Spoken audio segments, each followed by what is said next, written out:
नमस्कार मित्रों, आज हम एक नए टॉपिक पर बात करने जा रहे हैं। हमारा टॉपिक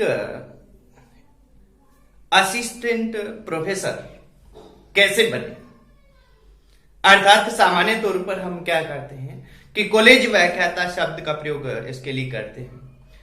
तो असिस्टेंट प्रोफेसर अथवा कॉलेज व्याख्याता है वो किस तरह से बना जाता है, इसकी हम पूरी प्रक्रिया इस वीडियो में जानेंगे। साथ में मित्रों, गार गुड एकेडमिक रिकॉर्ड क्या होगा, उसका हटेगा या रहेगा। जो विद्यार्थी गुड एकेडमिक रिकॉर्ड को पूरा नहीं कर रहे हैं उन्हें क्या करना चाहिए, इन सभी पर हम बात करेंगे। तो मित्रों, आज हम जो प्रक्रिया देख रहे हैं वो प्रक्रिया देख रहे हैं कि असिस्टेंट प्रोफेसर कैसे बने अथवा कॉलेज व्याख्याता किस तरह से बना जा सकता है। तो मित्रों, असिस्टेंट प्रोफेसर की जो प्रक्रिया है राजस्थान में, ये किस तरह से रहती है इस पे हम बात करते हैं। असिस्टेंट प्रोफेसर अथवा कॉलेज व्याख्याता। मित्रों, कॉलेज व्याख्याता की जो बात है, अब ये कॉलेज व्याख्याता बनने के लिए हमें दो चरणों से गुजरना पड़ता है। दो चरण कौन से होते हैं? एक तो होता है लिखित परीक्षा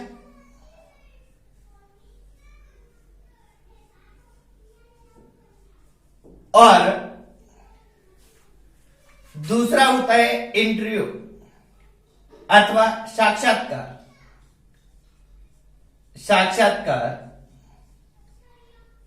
ये प्रक्रिया दो चरणों से हमें कॉलेज व्याख्याता बनने के लिए गुजरना पड़ता है।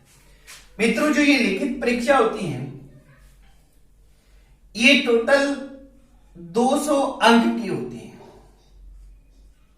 लिखित परीक्षा टोटल 200 अंक की रहती है और ये जो 200 अंक है ये विभाजित होते हैं 3 प्रश्न पत्रों में।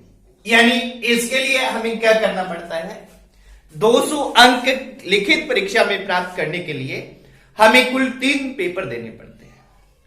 मित्रों, यहां एक कॉमन चीज हमें ध्यान रखनी है कि ये जो तीनों के तीनों पेपर है ये ऑब्जेक्टिव होते हैं, वस्तुनिष्ठ होते हैं, कहीं भी लिखना नहीं होता और इसमें नेगेटिव मार्किंग होती है। अपने बढ़ते हैं आगे, देखते हैं कि जैसे प्रथम प्रश्न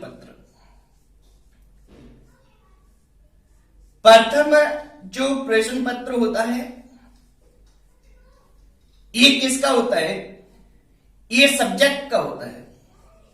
यानी हम जिस भी सब्जेक्ट के असिस्टेंट प्रोफेसर बनना चाह रहे हैं, जैसे हिंदी है, इतिहास है, राजनीति विज्ञान है, अंग्रेजी है, ज्योग्राफी है, यानी किसके बीच बनना चाह रहे हैं, यानी जिसमें हमने पीजी कर रखा है, नेट कर रखा है जिस सब्जेक्ट में, उस सब्जेक्ट के ही हम बन पाएंगे और उस सब्जेक्ट का पहला पेपर होता है। एक द्वितीय प्रश्न पत्र, इन दोनों में समानता ही रहती है इसलिए इन पे दोनों अपनी कॉमन बात करते हैं। द्वितीय प्रश्न पत्र, ये द्वितीय प्रश्न पत्र भी सब्जेक्ट का होता है।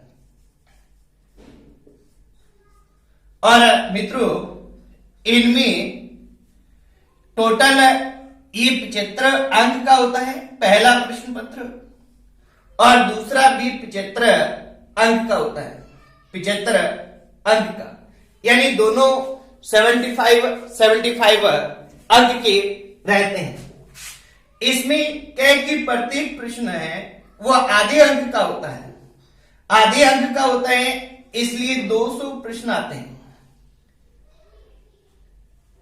और यहां भी 200 प्रश्न आते हैं, यानी प्रत्येक प्रश्न है वो आधे अंक का रहता है। दोनों में टाइम है। टाइम मित्रों इसके लिए भी 3 घंटे का रहता है। टोटल 3 आवर्स अपने को मिलते हैं ऑब्जेक्टिव 200 प्रश्न का हल करने के लिए, और यहां भी 3 आवर्स हमें मिलते हैं।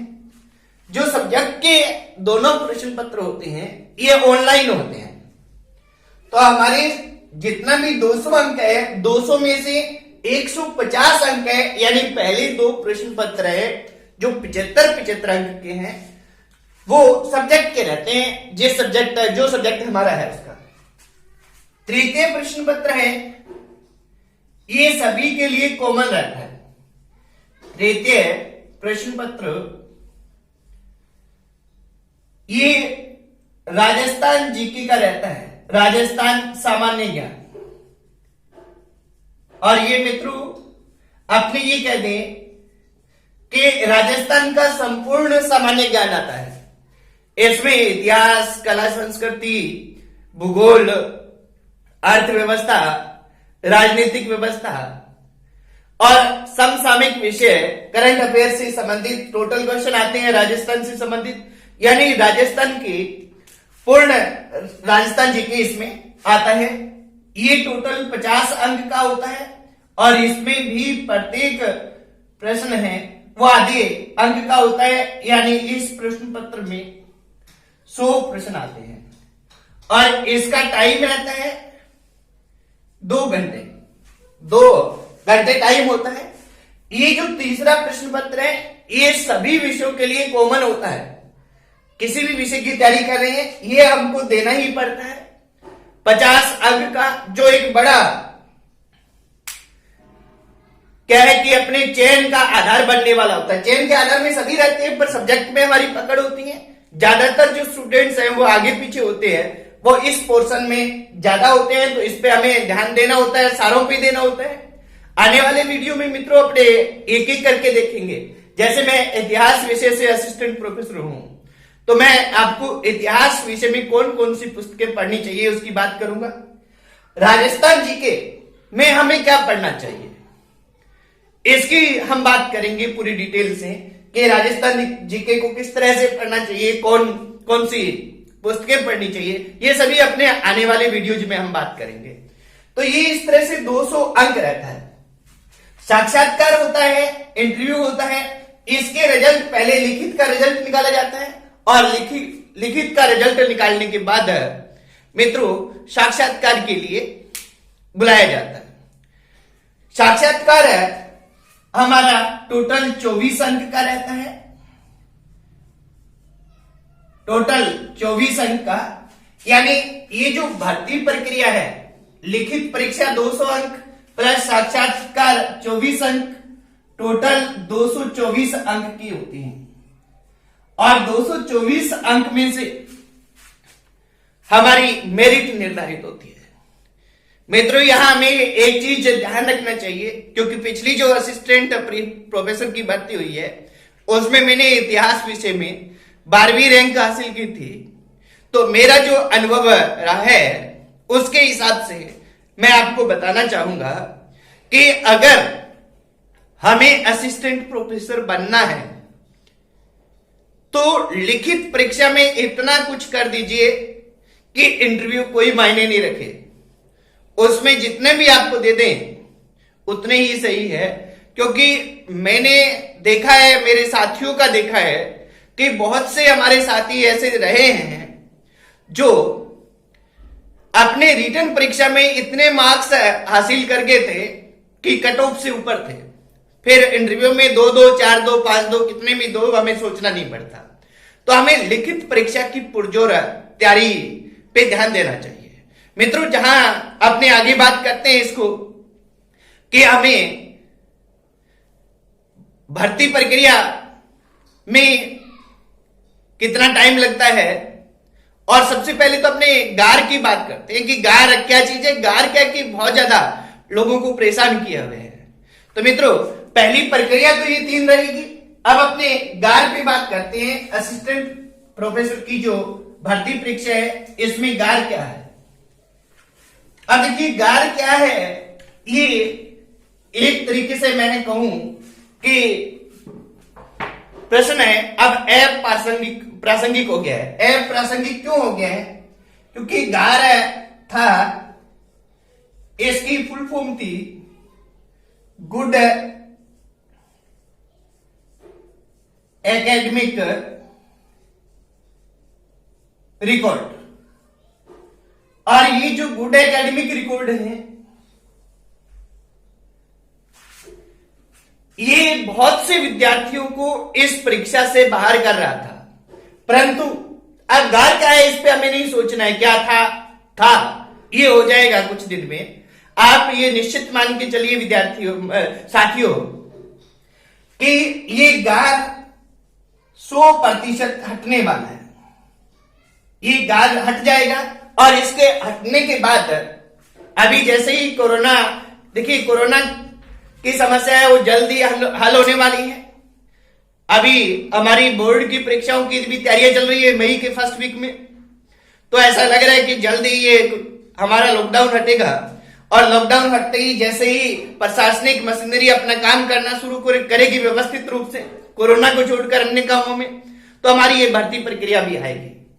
तो इसमें गुड एकेडमिक रिकॉर्ड नहीं होगा, ये आप अच्छे से ध्यान रखें और अपनी तैयारी में जुट जाइए। गुड एकेडमिक रिकॉर्ड को कहीं भी ध्यान में न रखें, ये हटने वाला है, हटेगा। और साथ में अपने को ये ध्यान रखना है कि शैक्षणिक योग्यता अपने पास क्या होनी चाहिए। तो शैक्षणिक योग्यता है मित्रों, ये अपने पास होनी चाहिए कि हम किसी भी पद की तैयारी कर रहे हैं उसमें पीजी हो, यानी एमए, एमकॉम, एमएससी, जिस भी सब्जेक्ट में हम असिस्टेंट प्रोफेसर बन रहे हैं, प्लस नेट हो या सेट हो, इनमें से कोई भी एक हो, कोई भी एक नेट और सेट में वो इस भर्ती प्रक्रिया के लिए एलिजिबल है, योग्य है। पर यहां अपने को यह भी ध्यान रखना है, जो भी अपने को ये शैक्षणिक योग्यता है ये हमें साक्षात्कार से पहले मानी जाती है।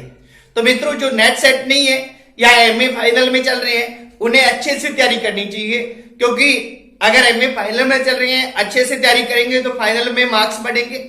प्लस प्रत्येक 6 महीने बाद में नेट होती है, नेट की परीक्षा हम इसकी तैयारी के साथ साथ दे सकते हैं, नेट हमारी कर सकते हैं। और नेट होने के साथ साथ अगर अच्छी हम सब्जेक्ट पे पकड़ कर रहे हैं तो इसमें भी हमारा हो सकता है, क्योंकि पिछली जो भर्ती प्रक्रिया है वो 4 साल में पूर्ण हुई है। तो भर्ती प्रक्रिया स्टार्ट होती है तब हम ये सोचकर पीछे हट जाते हैं कि हमारे पास तो योग्यता ही नहीं है, जबकि मित्रों योग्यता हम प्राप्त कर सकते हैं, हमें पर्याप्त टाइम रहता है। तो आप पूर्ण मनोयोग से जुटिए, गार हटने वाला है, गार का संशय हटा दीजिए और पूरी तैयारी कीजिए।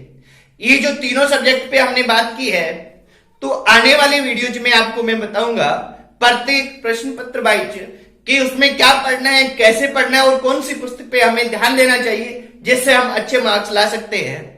आज इतना ही, हार्दिक धन्यवाद। साथ में मित्रों एक निवेदन करना चाहूंगा कि हम आप तक ज्यादा से ज्यादा लोगों तक पहुंचे, इसलिए हमारे चैनल को सब्सक्राइब करें और ये वीडियोज आप लगातार शेयर करते रहे, ताकि हमारी जानकारी है वो ज्यादा से ज्यादा लोगों तक पहुंच सके। धन्यवाद।